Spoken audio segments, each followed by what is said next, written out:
News Central now this hour begins with Labour Martyrs, where President Bola Tinubu will meet with organized labour leaders to discuss a new minimum wage for Nigerian workers.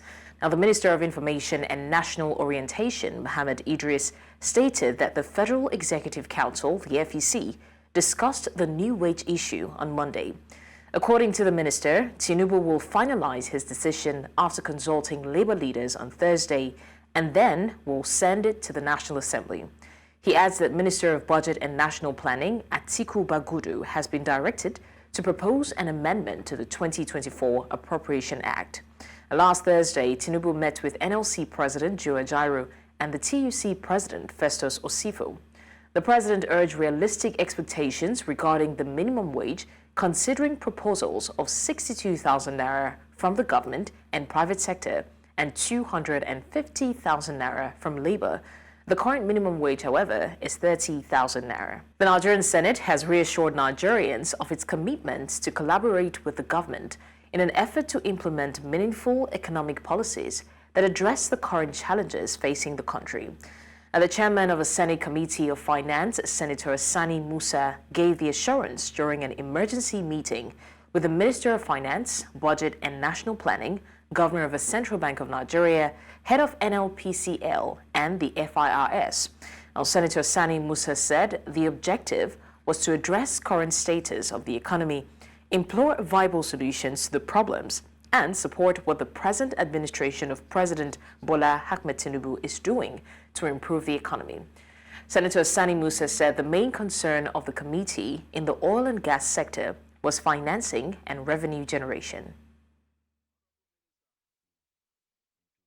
To more stories now, the federal government says it has dispatched 20 trucks of rice to each of the 36 states of the Federation and the Federal Capital Territory, Abuja. It said the new move is part of measures to ease the economic burdens of Nigerians. The Minister of Information and National Orientation, Mohammed Idris, disclosed this to State House correspondents at the end of the Federal Executive Council meeting presided over by President Bola Tinubu at the Aso Rock Villa, Abuja, on Monday. Now, Idris said each state has received truckloads of rice, each containing 1,200 bags of 25 kg of rice for onward distribution to the most vulnerable persons and families. The minister noted that state governments are expected to distribute the commodity to bring down the current hardship in the country. On the CNG that the federal government has promised Nigerians. The Federal Executive Council has directed the Committee on CNG to expedite its activities to supply buses, to also make it possible for the conversion kits to be available to most Nigerians. Already they have started, but the Federal Executive Council directed that they should double their effort so that the conversion kits that we need for the CNG to operate will be made available. Also, the conversion centers that had earlier been approved will also be significantly be upgraded so that Nigerians will have more conversion centers, more conversion kits. The compliance level of CNG the federal government has directed need to go up so as to reduce our over-reliance on PMS, and this will in turn also aid our energy transition from fossil fuel to renewable energy. And government has also directed the Ministry of Budget to also come up with additional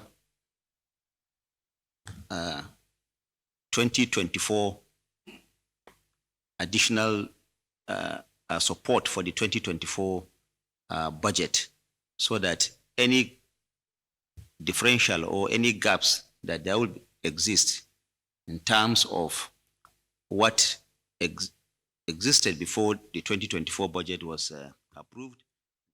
Now, the federal government has repatriated 190 Nigerians from the United Arab Emirates. In a statement signed by the director, North Central Zone, Alhaji Bashir Idris Gaga, on behalf of the DG NEMA, Zubeida Umar, said the returnees arrived at Nnamdi Azikiwe International Airport, Abuja, at 5:45 a.m. local time on Tuesday. He also adds that they were received by the team of government officials led by the National Emergency Management Agency. Now, the returnees were profiled and documented by relevant agencies and advised to conduct themselves with decorum and responsibility. The government urged all Nigerians to act as exemplary ambassadors, upholding the values of patriotism, rule of law, decency, and integrity. Still speaking of Nigeria's federal government, they have informed that it has concluded plans to disburse a $10 million grant secured from the World Bank's Innovation Grant Facility for different vocational and technical skills acquisition programs across the country. And this was made known as the Federal Ministry of Education and the World Bank concluded its selection process of 78 technical and vocational professionals, expecting to implement the training programs. News Central's Emmanuel Bagudu reports. It's yet another government initiative to combat poverty and unemployment in Nigeria. This time, it's the World Bank's Innovation Grant Facility expected to be disbursed to these successful entrepreneurs who went through a thorough selection process by the Innovation and Effectiveness in Acquisition of Skills project, also known as IDEAS, under the supervision of the Federal Ministry of Education. It took the Ministry of Education, hard work, the World Bank, sacrifices of so many persons for this program to come to be. And I want to use this opportunity to plead with each and every one of us that this is an opportunity for the Nigerian child to learn a skill, to acquire a skill. And you are the instrument, you are the tool that will help the Nigerian child to acquire this tool.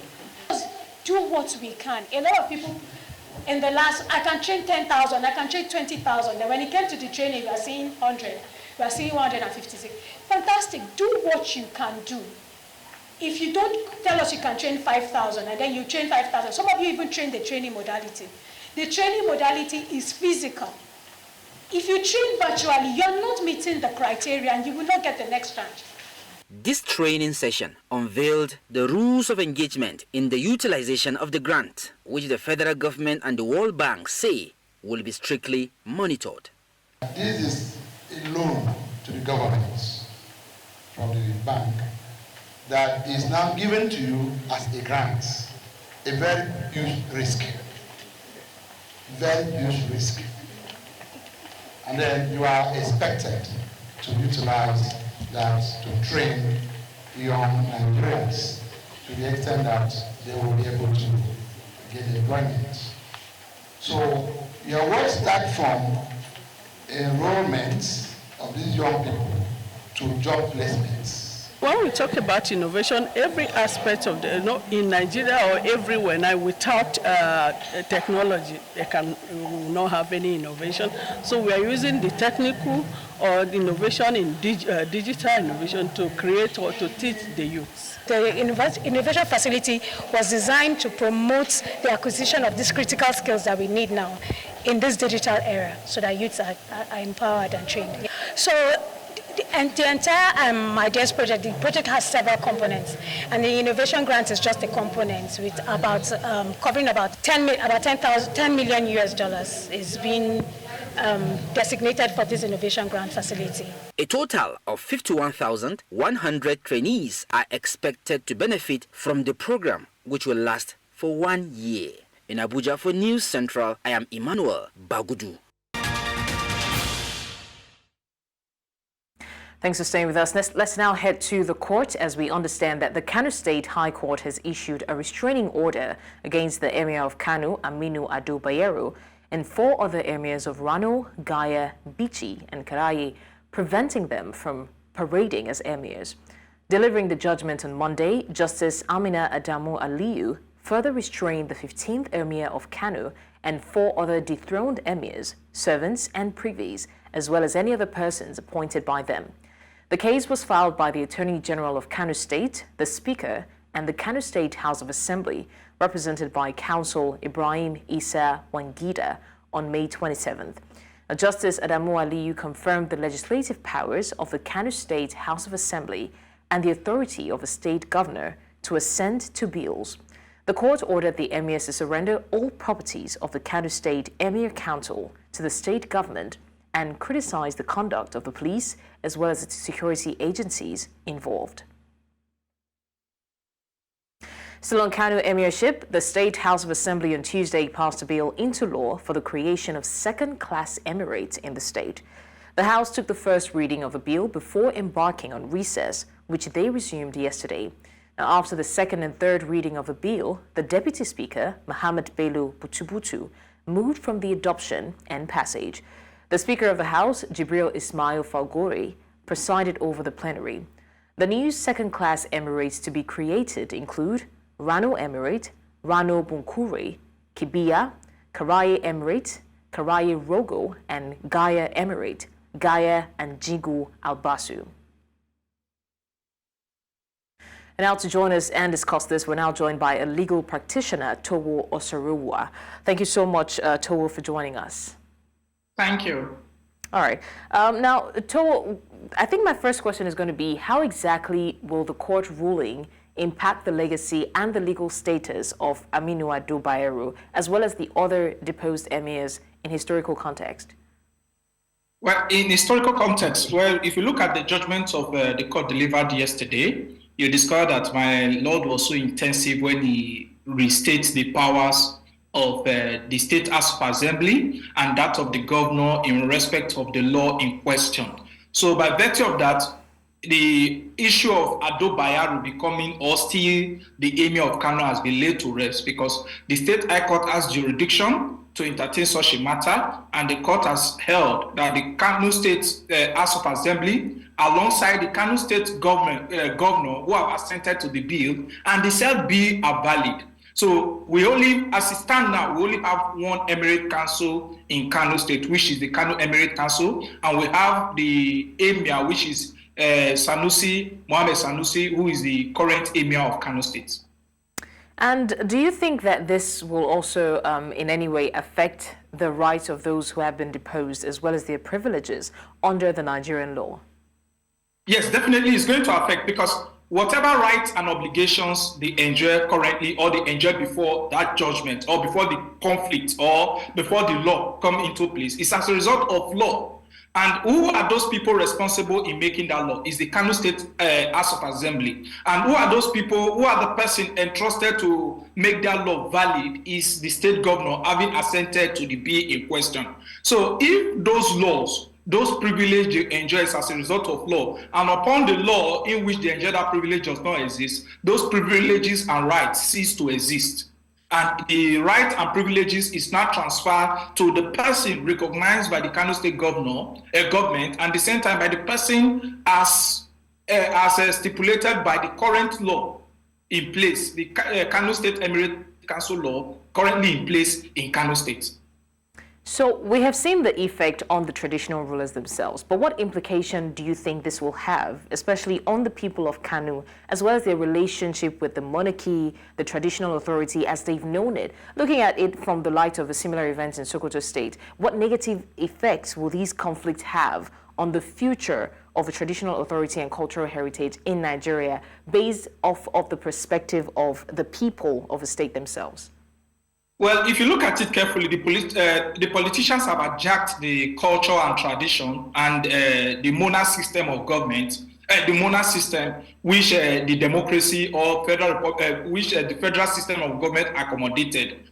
And if you look, if we go down the memory lane, if you see the northern region of Nigeria, or the northern region of Nigeria, there is what we call the colonial indirect rule. The successful administration of colonial indirect rule is as a result of this monarch system of government that was already in place. It's an old institution. It's an institution that is like a culture that governs the people of the north and which across spread to other jurisdictions in Nigeria. But if you see, with time, with passing of events, this thing has been reduced to the whims and caprices of the governors, the executive governors of each state.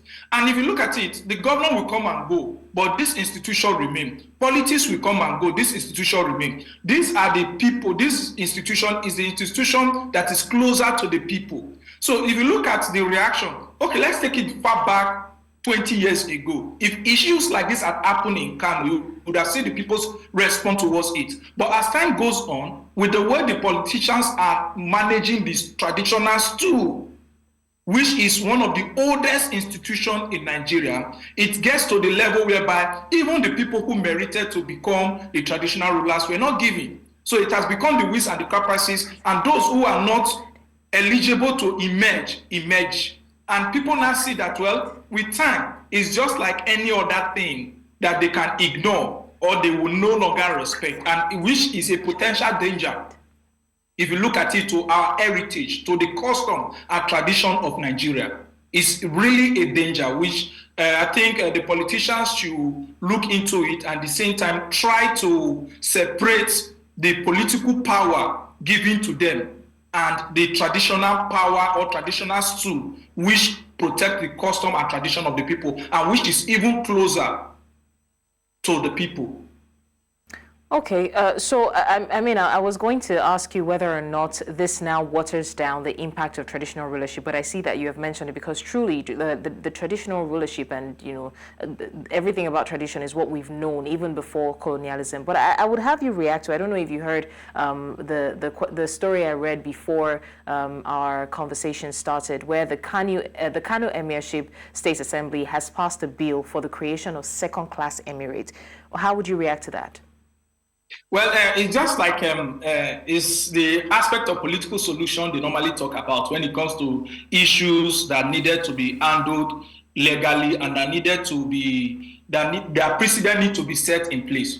If you look at the emirate that has just been created, it's as a result of those emirates that were once, that has been erased by the new law put in place in 2024. So now they are not coming back as part of compensation. Let me use the word, which I believe that, okay, as part of give and take. If you look at it, other emirates who ceased to exist by virtue of this law did not fight back, or did not in any way challenge the decision of the State House of Assembly.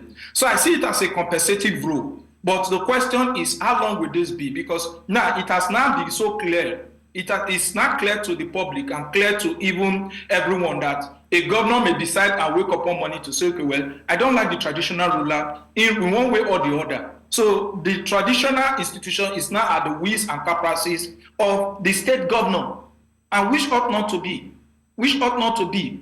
Though they are within the powers of the state governor because of the kind of homologous powers the state governor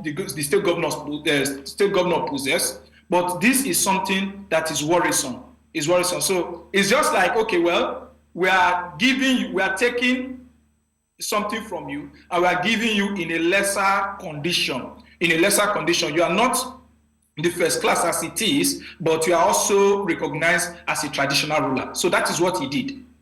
Or that is what the Kano State government and the Kano State House of Assembly has done. All right. Legal practitioner Towo Osoro-Voja, thank you so much for joining us to discuss the Kano Emirate tussle. And of course, we're going to see how that unfolds. Thank you once again. Thank you. My pleasure. All right, more stories now. Nigeria's Chief of Defense Staff has expressed concerns over the release of foreigners arrested by the military for alleged involvement in illegal mining by the nation's political elite. The defense chief made this known in Abuja during an investigative hearing of the House of Representatives Joint Committee on illegal mining in the country, saying that there is a need for the government to demonstrate political by strengthening the security of the nation's borders and empowering agencies saddled with the responsibility of fighting illegal mining activities.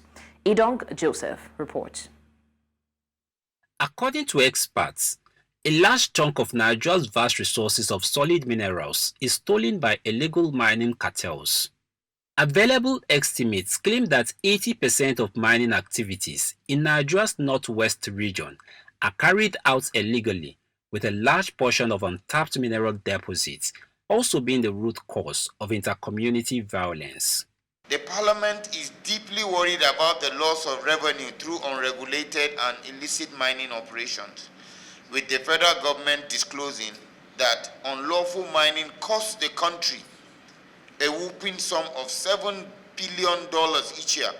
Following the resolution of the House of Representatives on the need to investigate illegal mining activities in the solid mineral sector and find lasting solutions, heads of security agencies and other stakeholders have converged for this purpose. Because this investigative hearing a priority, especially because many communities with mineral deposits, which should ordinarily be a blessing to them, live in agonizing conditions, economically and socially.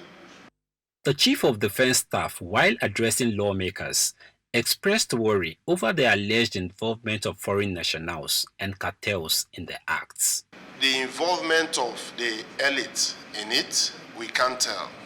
But we know that most of the time, when we catch these foreigners, they will tell us that they have connections. Let me use that word. I don't want to say some things, but sometimes you hand these people over and the next thing you see them released. The defense chief called for strengthening of institutional frameworks, border security, engagement of mining communities in legal mining operations, and exhibition of political will to ensure illegal miners are punished. The government to equip properly those involved to checkmate most of this illegal mining.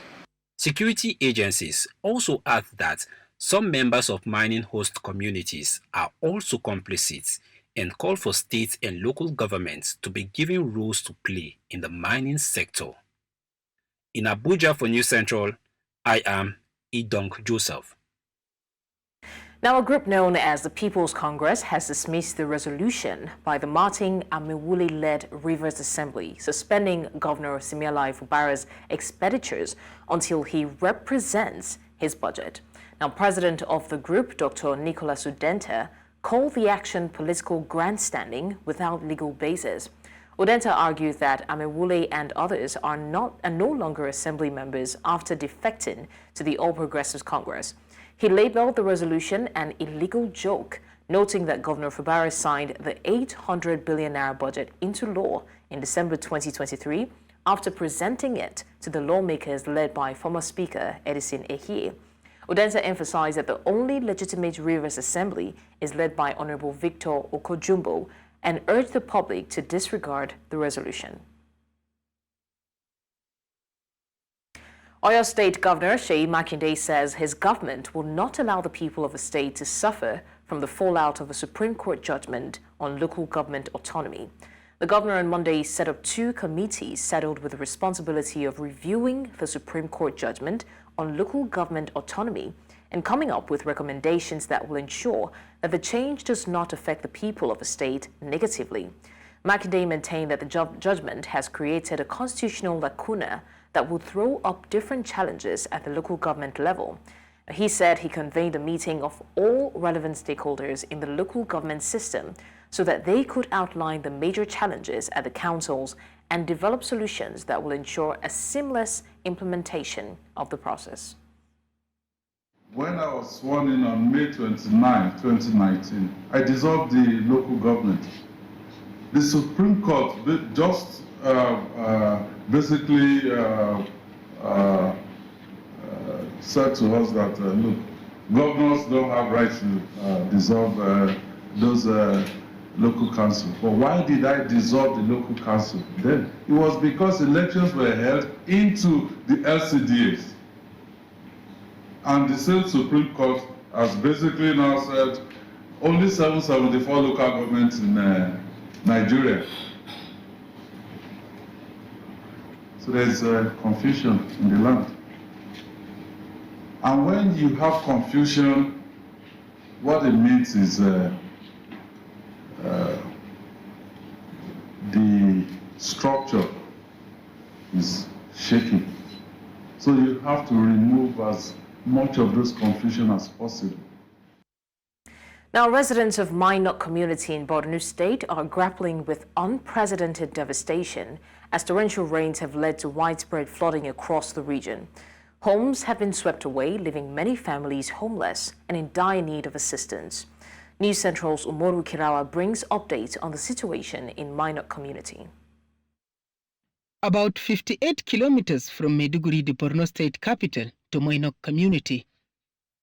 A heavy downpour, which led to the swelling of rivers, flooded Mino community, causing significant damage to food stores and farmlands, further compounding the plight of the vulnerable community.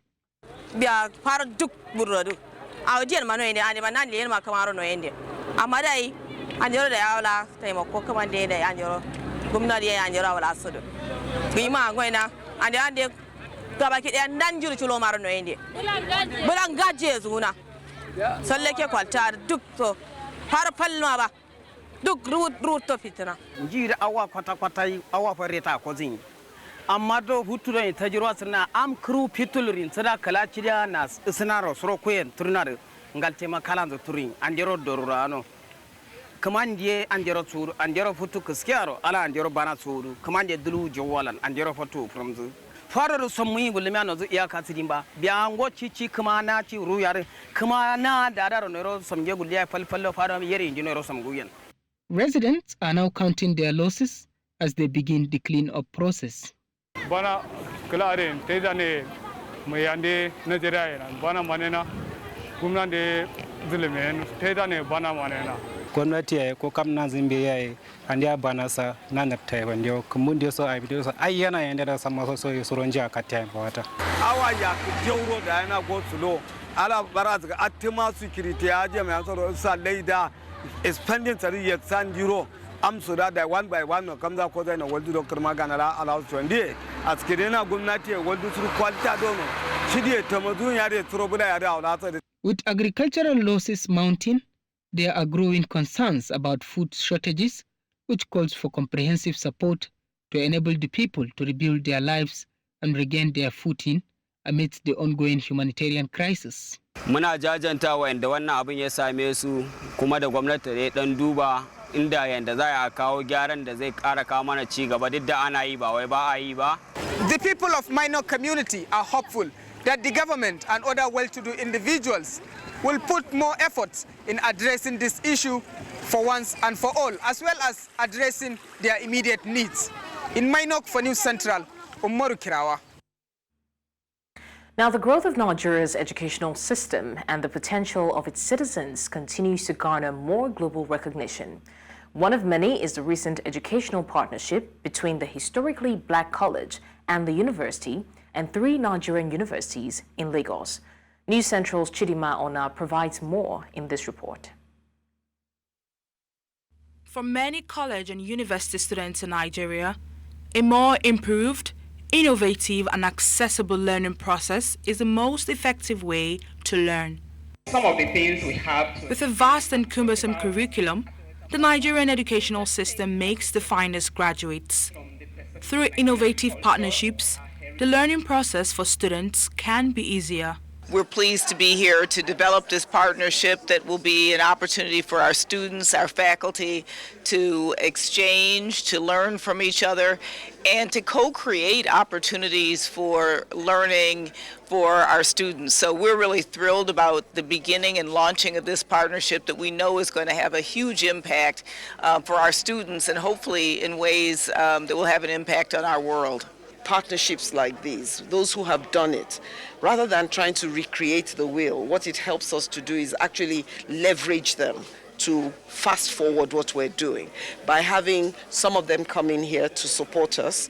And in the area of support is to even work with our faculty to have better ways of facilitating knowledge. 2024 will go down in history for many reasons. Education in Nigeria will always be a blooming investment, and partnerships between the historically black college and university and a group of Nigerian universities based in Lagos aim to yield results by targeting innovation to solve social issues through education. We're setting up an innovation hub on campus that will be helping our students across the STEM disciplines and the other business disciplines, art disciplines on campus to come together and come up with all sorts of innovative solutions to some of the problems that plague us as a society.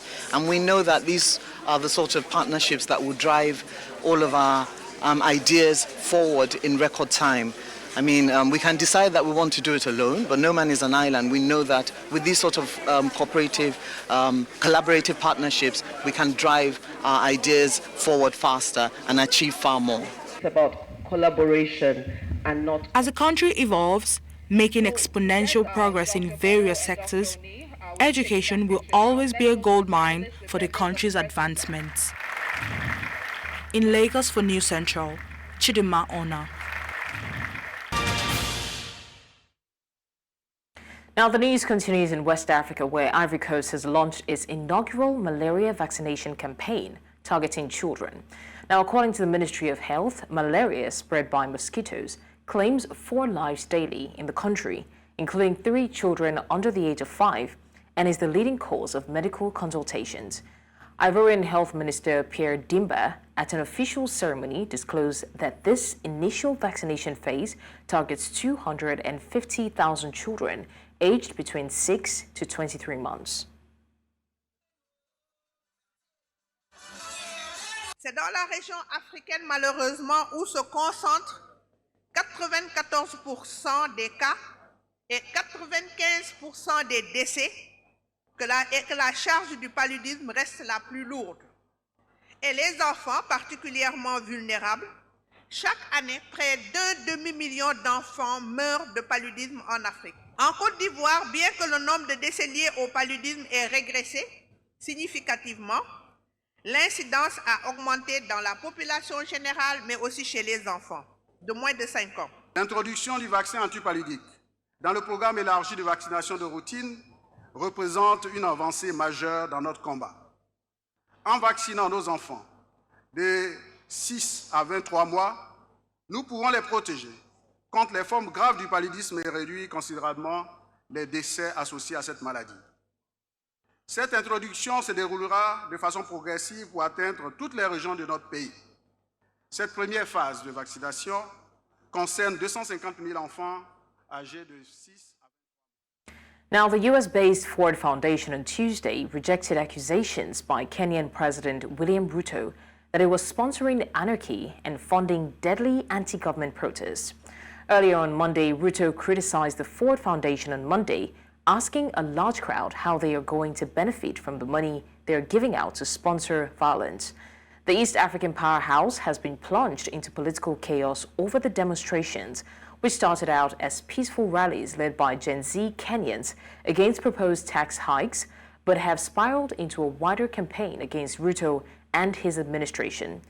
Dozens of people have been killed since the protests began a month ago, with the deadliest day on June 25 when angry crowds stormed Parliament and police fired live bullets on protesters. Police are out in force in the center of Kenya's capital on Tuesday after calls for more demonstrations against the embattled government of President William Ruto.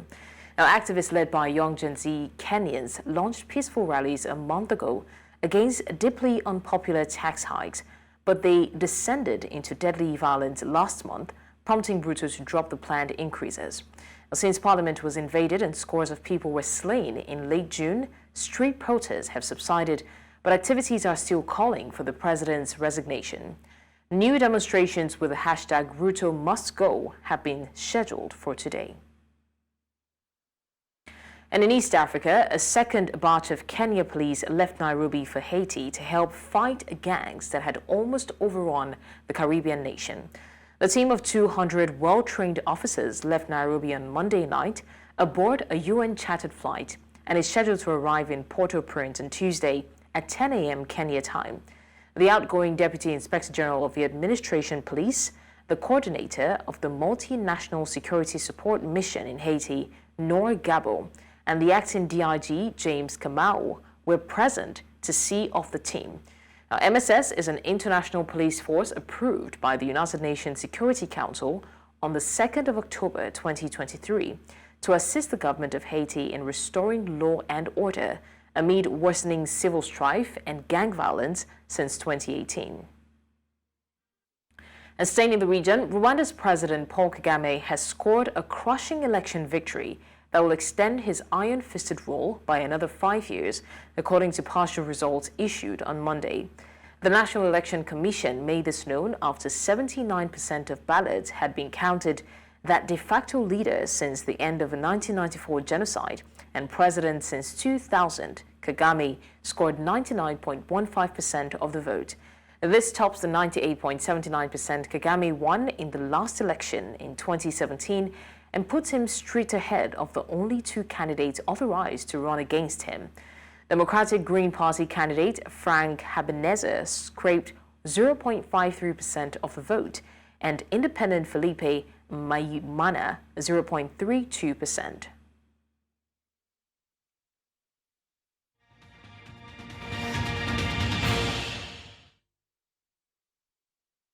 And to world wrap now, former President Donald Trump has been formally nominated to head the Republican presidential ticket in November. This comes less than 48 hours after a gunman shot at Donald Trump during a Pennsylvania rally, a bullet grazing the former president and killing a spectator. Trump also announced his running mate on Truth Social on Monday, tapping the Ohio Senator J.D. Vance as his vice presidential pick. Vance, who once called himself an anti-Trump Republican, has since become a fervent supporter of the former president.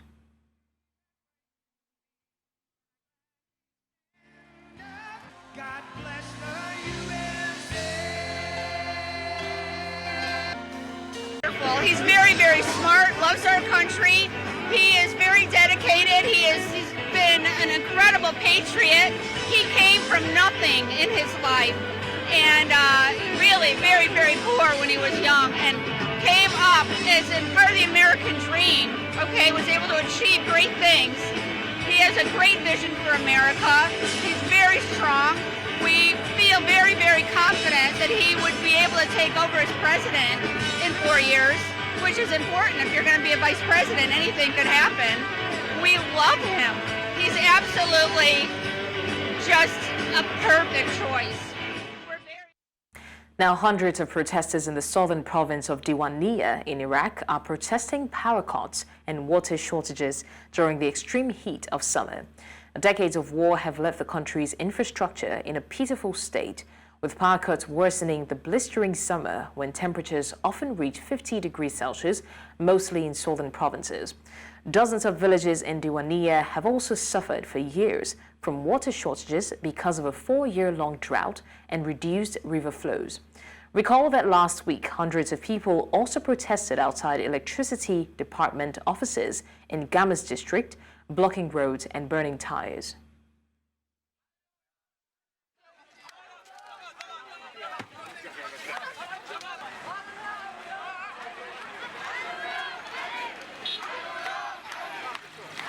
يعطونها ساعتين، الساعتين ذني طفيها بيهن 30 مرة 40 تشتغل 5 دقائق دقيقتين طفت، إذا كلش ربع ساعة يطفي. كهرباء مليانة يعني مليانة حيل، معاناة يعني الشافعية ما بيها خدمات أصلاً ما بيها الشافعية. ما بيها الشافعية ناسينها. ماي احنا ماي السبب ماي بالنهر هسه هذا النهر، طول النهر تمشي بيمشي برجلك حافي. المتطلبات هي متطلبات الديوانية عامة أو الشافعية خاصة، نفس المتطلبات. أول شيء الكهرباء، منظومة شبكة متهالكة منتهية. المحولات اللي جاي تجينا هسه بالمنسوبية وبالعلاقات كل بيت يم محولة ومرات منطقة كاملة بمحولة واحدة. We go on a short break now. The news continues shortly.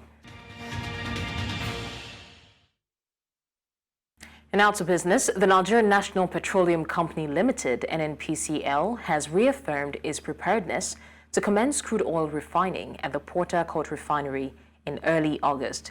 This was revealed by the NNPCL Group Chief Executive Officer, Mele Kyari, while addressing an emergency session at the National Assembly Joint Committee on Finance. Kyari explained that the Port Harcourt Refinery will kick off production by early August this year, while that of Kaduna will commence by December 2024. Kyari, who had earlier announced 2 weeks from March 2024 as the kick-off date for production from the Port Harcourt Refinery, maintained that he's not lying as he reaffirmed the new August date.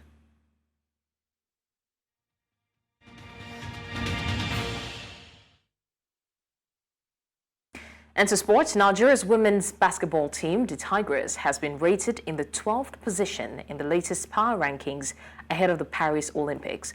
This achievement indicates that the Tigers has solidified their status as a top-ranked team in Africa.